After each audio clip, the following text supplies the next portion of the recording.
നിങ്ങൾ ജോലി ചെയ്ത ഒരു വർഷം കൊണ്ട് ഉണ്ടാക്കുന്ന മുഴുവൻ വരുമാനവും വെറും ഒരു മാസം കൊണ്ട് സമ്പാദിക്കാൻ കഴിഞ്ഞാൽ എങ്ങനെയിരിക്കും? നിങ്ങളൊന്ന് ചിന്തിച്ചു നോക്കൂ. ശരിക്കും കേൾക്കുമ്പോൾ ഇതൊരു തട്ടിപ്പ് പരിപാടിയുടെ പരസ്യം പോലെ തോന്നുവല്ലേ? അതെ, നമ്മളിൽ പലരും അങ്ങനെയാണ് ചിന്തിക്കുക. എന്നാൽ ഇന്നത്തെ നമ്മുടെ ഈ ഒരു വിശകലനത്തിൽ നമ്മൾ സംസാരിക്കാൻ പോകുന്ന വിഷയം കൃത്യമായും ഇതിനെക്കുറിച്ചാണ്. അതായത് നിങ്ങളുടെ സാമ്പത്തിക കാഴ്ചപ്പാടുകളെ ശരിക്കും മാറ്റിമറിക്കുന്ന ചില കാര്യങ്ങളാണ് നമ്മളിന്ന് പരിശോധിക്കുന്നത്. ഇതിനായി നമ്മൾ ആശ്രയിക്കുന്നത് പ്രോക്ടർ ഗാലഗർ ഇൻസ്റ്റിറ്റ്യൂട്ടിന്റെ യൂട്യൂബ് ചാനലിൽ വന്ന വളരെ പ്രശസ്തനായ ബോബ് പ്രോക്ടറുടെ ദ ലോ ഓഫ് കോമ്പൻസേഷൻ അഥവാ പ്രതിഫല നിയമം എന്ന വീഡിയോയാണ്. പണത്തിന്റെ മനഃശാസ്ത്രം എന്താണെന്നും ഒരു സാധാരണക്കാരൻ എങ്ങനെ തന്റെ സാമ്പത്തിക നില മെച്ചപ്പെടുത്താമെന്നും വളരെ വ്യക്തമായി ഇതിൽ പറയുന്നുണ്ട്. അതെ, പണത്തെക്കുറിച്ച് നമ്മൾ ഇതുവരെ വിശ്വസിച്ചിരുന്ന പല കാര്യങ്ങളെയും ഈ ആശയങ്ങൾ ചോദ്യം ചെയ്യുന്നുണ്ട്. ഇവിടെ തുടക്കത്തിൽ തന്നെ ഒരു കാര്യം വളരെ വ്യക്തമായി പറയാം. ഇതൊരു പെട്ടെന്ന് പണക്കാരനാകാനുള്ള കുറുക്കുവഴിയോ ആളുകളെ പറ്റിക്കുന്ന എന്തെങ്കിലും സ്കീമോ ഒന്നുമല്ല. ഒരിക്കലുമല്ല. നമ്മൾ ഈ വിവരങ്ങളിലൂടെ കടന്നുപോകുമ്പോൾ മനസ്സിലാക്കേണ്ട ഏറ്റവും പ്രധാനപ്പെട്ട കാര്യം ഇതൊരു തിരുത്തൽ പ്രക്രിയയാണ് എന്നതാണ്. അതായത് സ്കൂളുകളിൽ നിന്നും സമൂഹത്തിൽ നിന്നും നമ്മൾ പഠിച്ചുവെച്ച പല കാര്യങ്ങളും നമുക്ക് മറക്കേണ്ടി വരും. ഇംഗ്ലീഷിൽ നമ്മൾ അൺലേൺ ചെയ്യുക എന്ന് പറയില്ല, അതുപോലെ കൃത്യമായി പറഞ്ഞു. പഴയ കാര്യങ്ങൾ മറക്കുകയും പണത്തിന്റെ യഥാർത്ഥ നിയമങ്ങൾ പുതിയതായി പഠിക്കുകയും ചെയ്യുക എന്ന വലിയൊരു മാറ്റത്തിലേക്കാണ് ഈ ചർച്ച നിങ്ങളെ ക്ഷണിക്കുന്നത്. ആ മാറ്റം എത്രത്തോളം വലുതാണെന്ന് മനസ്സിലാക്കാൻ ബോബ് പ്രോക്ടറുള്ള സ്വന്തം ജീവിതകഥ തന്നെ വലിയൊരു ഉദാഹരണമാണ്. വീഡിയോയുടെ തുടക്കത്തിൽ അദ്ദേഹം തന്റെ പഴയകാലം ഓർത്തെടുക്കുന്നുണ്ട്. 26 വയസ്സുള്ള ഒരു ചെറുപ്പക്കാരൻ. അതെ, വെറും 2 മാസം മാത്രം ഹൈസ്കൂളിൽ പോയി പഠനം നിർത്തിയ ഒരാൾ. ആ സമയത്ത് അദ്ദേഹത്തിന്റെ വാർഷിക വരുമാനം വെറും $4000 മാത്രമായിരുന്നു. എന്നാൽ അയാളുടെ കടം എത്രയാണെന്നറിയാമോ? $6000. അതെ, $6000. ഇതൊന്ന് കണക്കുകൂട്ടി നോക്കൂ. അയാൾ ഒരു വർഷം മുഴുവൻ പട്ടിണി കിടന്നാലും ആ കടം തീരില്ല. 18 മാസം തുടർച്ചയായി കിട്ടുന്ന പണം മുഴുവൻ മാറ്റിവെച്ചാൽ മാത്രമേ ആ കടം വീട്ടാൻ കഴിയൂ. എത്രത്തോളം സമ്മർദ്ദം നിറഞ്ഞ നിസ്സഹായമായൊരു അവസ്ഥയായിരിക്കും അതെന്ന് ചിന്തിക്കാവുന്നതേയുള്ളൂ. സാമ്പത്തികമായി തികച്ചും തകർന്നൊരവസ്ഥ. അവിടെ നിന്നും മുന്നോട്ടു പോകാൻ ഒരു സാധാരണ മനുഷ്യന് എളുപ്പമല്ല. എന്നാൽ അവിടെയാണ് അദ്ദേഹത്തിന്റെ ജീവിതത്തിൽ ആ വലിയ വഴിത്തിരിവുണ്ടാകുന്നത്. ഒരാൾ അദ്ദേഹത്തിന് നെപ്പോളിയൻ ഹില്ലിന്റെ പ്രശസ്തമായ തിങ്ക് ആൻഡ് ഗ്രോ റിച്ച് എന്ന പുസ്തകം വായിക്കാൻ നൽകി. ശരിക്കും ആ പുസ്തകം അദ്ദേഹത്തിന്റെ ജീവിതം മാറ്റിമറിച്ചു എന്ന് തന്നെ പറയാം.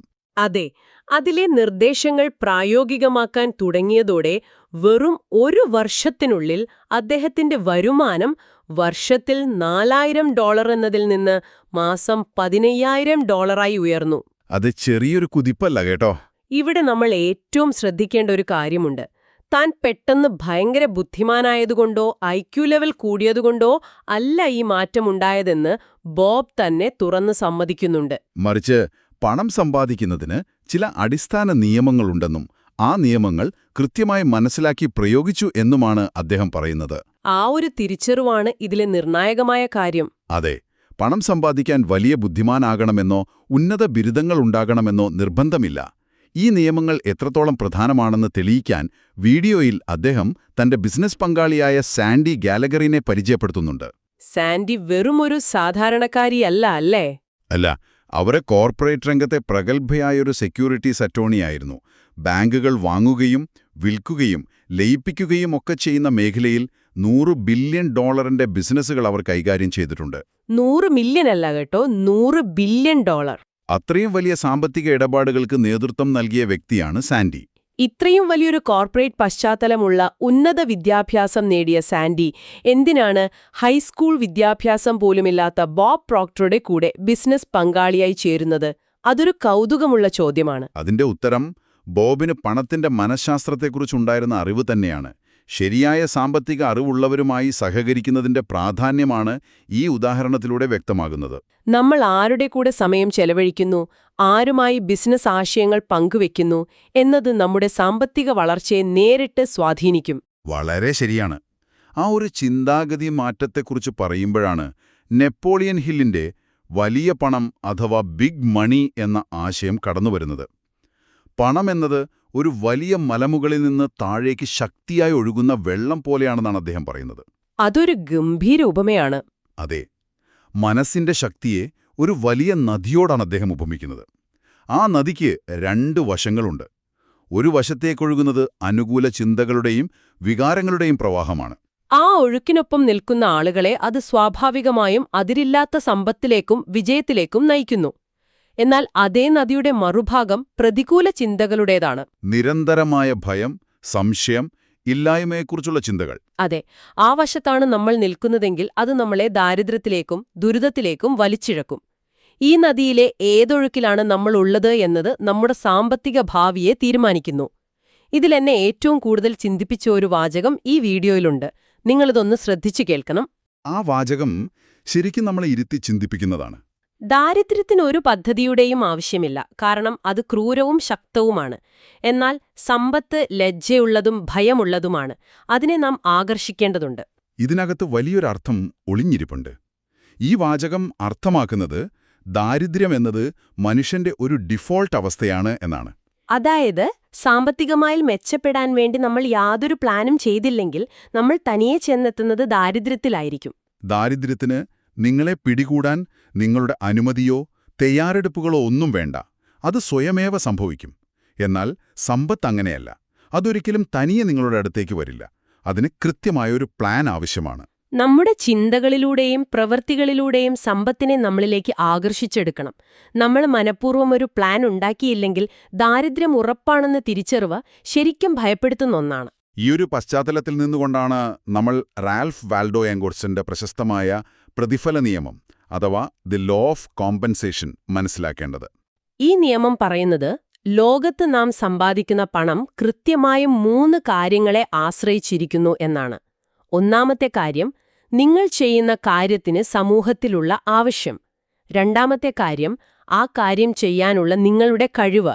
മൂന്നാമത്തേത്, നിങ്ങൾക്ക് പകരം മറ്റൊരാളെ കണ്ടെത്താനുള്ള ബുദ്ധിമുട്ട്. ഈ 3 കാര്യങ്ങൾ കേൾക്കുമ്പോൾ സാധാരണ ഒരാൾ ചിന്തിക്കുക, നമ്മൾ ഈ 3 കാര്യങ്ങളിലും ഒരുപോലെ ശ്രദ്ധ കേന്ദ്രീകരിക്കണമെന്നായിരിക്കും. മാർക്കറ്റിൽ ഡിമാൻഡുണ്ടോ എന്നൊക്കെ നമ്മൾ അന്വേഷിക്കും. എന്നാൽ ഇവിടെയാണ് എമേഴ്സന്റെ നിയമത്തിലെ ആ വലിയ രഹസ്യം ഒളിഞ്ഞിരിക്കുന്നത്. ഈ 3 കാര്യങ്ങളിൽ നിങ്ങൾ രണ്ടാമത്തെ കാര്യത്തിൽ മാത്രം ശ്രദ്ധ കേന്ദ്രീകരിച്ചാൽ മതി എന്നാണ് ബോബ് പ്രോക്ടർ വ്യക്തമാക്കുന്നത്. അതായത് നിങ്ങളുടെ ജോലി ചെയ്യാനുള്ള നിങ്ങളുടെ സ്വന്തം കഴിവ് വർദ്ധിപ്പിക്കുക എന്നത് മാത്രം.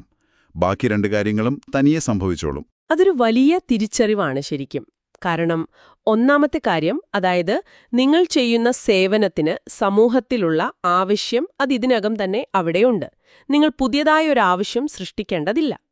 ഇനി നിങ്ങൾ രണ്ടാമത്തെ കാര്യമായ നിങ്ങളുടെ കഴിവിനെ പരമാവധി മെച്ചപ്പെടുത്തുകയാണെന്ന് കരുതുക.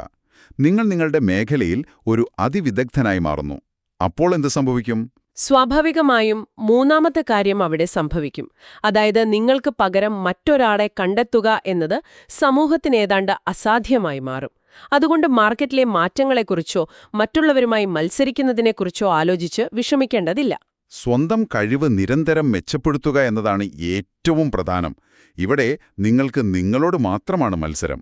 ഈയൊരു നിയമം മനസ്സിലാക്കിയാൽ പിന്നെ നമ്മുടെ ചിന്തകൾ മാറണം.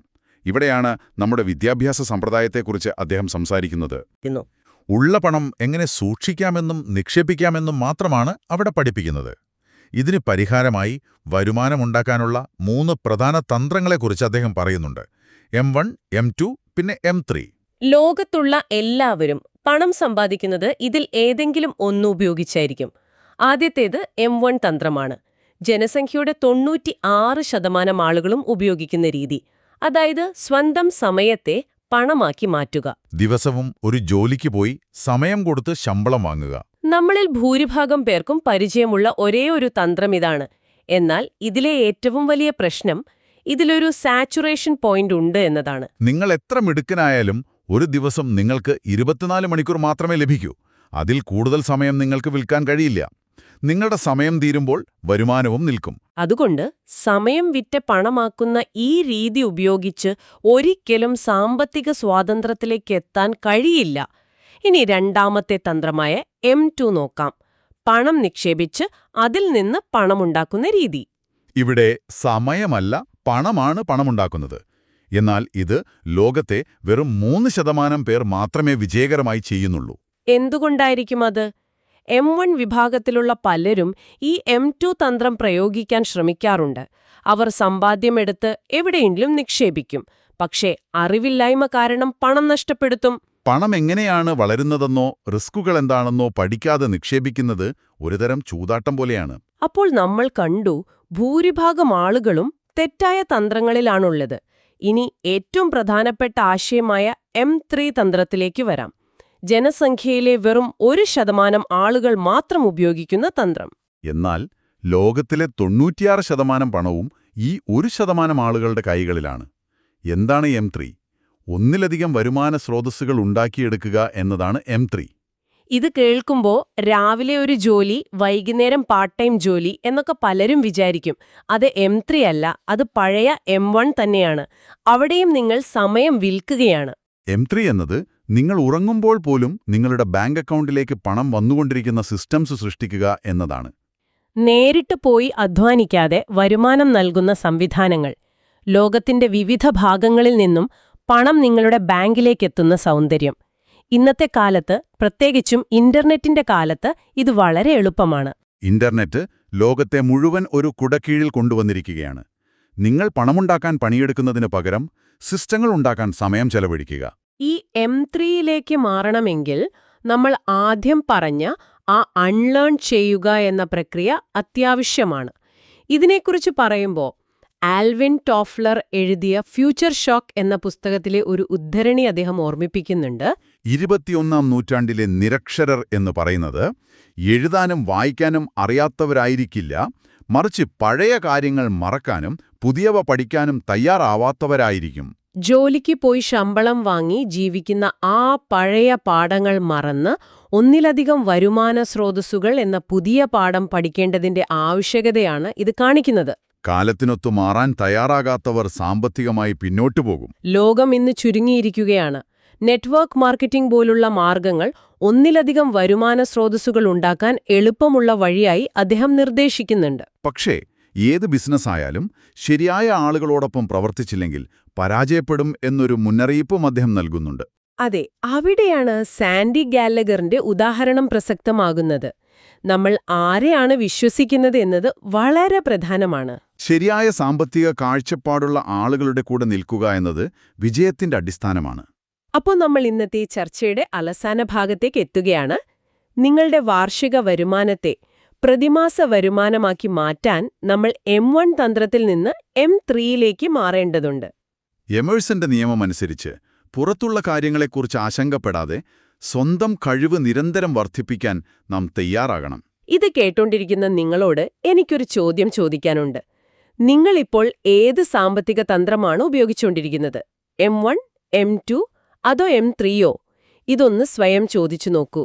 ഈയൊരു ചോദ്യത്തിനൊപ്പം നിങ്ങളെ കുറച്ചുകൂടി ആഴത്തിൽ ചിന്തിപ്പിക്കുന്ന ഒരു കാര്യം കൂടി ഞാൻ പങ്കുവയ്ക്കാം. സമ്പന്നരായ ആ 1% കടക്കാൻ നമുക്ക് യഥാർത്ഥത്തിൽ തടസ്സമാകുന്നത് സാമ്പത്തിക വ്യവസ്ഥിതിയോ സമൂഹമോ ഒന്നുമല്ലെങ്കിലോ? അതൊരു വലിയ ചിന്തയാണ്. എല്ലാ മാസവും കിട്ടുന്ന ആ ശമ്പളത്തോടും സുരക്ഷിതമായ ജോലിയോടും നമുക്കുള്ളൊരു തരം മാനസികമായ അടിമത്തം, അതായത് ഒരു സൈക്കോളജിക്കൽ അഡിക്ഷനാണെങ്കിലോ നമ്മുടെ യഥാർത്ഥ തടസ്സം. നമ്മുടെ അടിസ്ഥാന ജീവിതം അപകടത്തിലാക്കാതെ ഈ സുരക്ഷിതത്വത്തിന്റെ മാനസിക തടവറ ഭേദിച്ച് എങ്ങനെ നമുക്ക് പുറത്തു കടക്കാം? ശരിക്കും നമ്മെ ചിന്താക്കുഴപ്പത്തിലാക്കുന്ന ഒരു ചോദ്യം തന്നെയാണത്. മാറ്റം തുടങ്ങേണ്ടത് പുറത്തല്ല, നമ്മുടെ ഉള്ളിൽ തന്നെയാണ്. ഈ ചോദ്യത്തിന് ഉത്തരം കണ്ടെത്താനും പുതിയ അറിവുകൾ തേടാനുമുള്ള വലിയൊരു ആവേശത്തോടെ നിങ്ങൾ മുന്നോട്ടു പോകുമെന്ന് വിശ്വസിക്കുന്നു. ഇന്നത്തെ ഈ വിശകലനം നമ്മളിവിടെ അവസാനിപ്പിക്കുകയാണ്. മറ്റൊരു വിഷയവുമായി വീണ്ടും കാണാം.